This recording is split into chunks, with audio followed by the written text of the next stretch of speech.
It's now my happy and exciting opportunity to introduce to you the first of the Ignite Talk speakers from Civic Leadership, Imrana Alhaji Buba.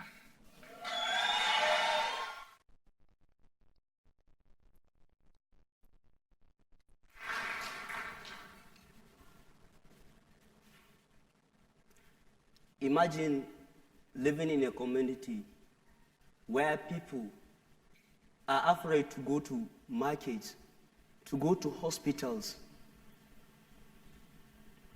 just for fear of bomb blast. Imagine a community where students are afraid to go to schools because of fear of being kidnapped, because of fear of being raped. I am from northeastern Nigeria, the hotspot of the Boko Haram insurgency.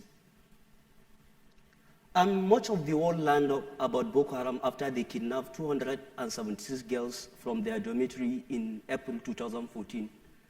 But it wasn't attacks have been racking the northern Nigeria since 2009. On a conservative estimate, over 20,000 people, mostly children and youth, have been killed. And over 2 million people have fled their homes. They are living in refugee camps in neighboring countries of Chad, Niger, Cameroon. And when you look at the figure, 2 million is more than the population of Namibia. They are just scattered. They have left their homes. Then the question is why? Why all the killings? Why the attacks? Why Boko Haram? Boko Haram is a terror group that was founded by hopeless, unemployed youth who believe the current social problems in Nigeria are so bad, and deluded in their hopelessness, they believe the only solution is to establish their own version of Islamic State. In its current form, the group is nothing but an unholy alliance of criminals and unemployed youth who join the group either as a way of venting their grievances or as an alternative way of earning a living. And although they use religious imagery to cite Quranic verses, and even the media portray them as Muslims fighting Christians, in reality the group has nothing to do with religion. They have been fighting both Muslims and Christians through attacks on mosques and churches. 2 of my family members have been victims of a bomb blast during one of the several attacks.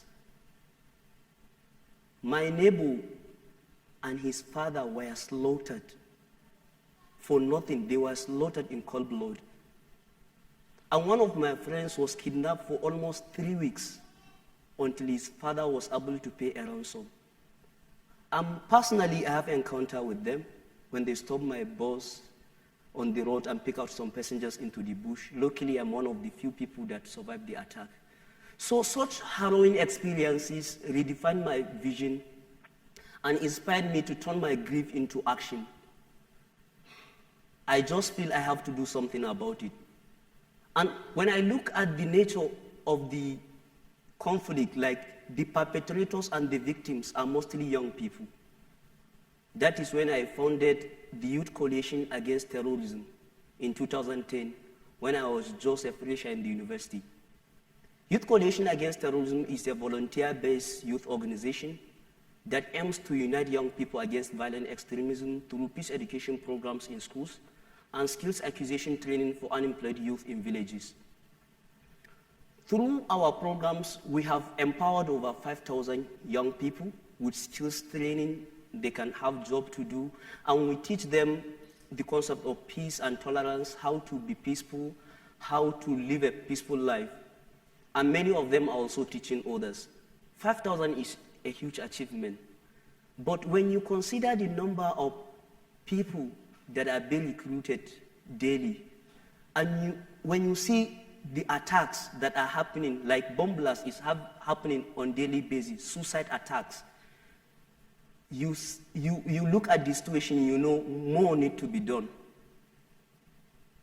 That is why I'm talking to you now all to work for peace. Whether you are a refugee rights activist, whether you are a teacher, whether you are working on climate change, no matter your profession, you can all work for peace, and you have a role to play to address extremism. And through my experience of working with young people, I believe the most effective way is to empower young people.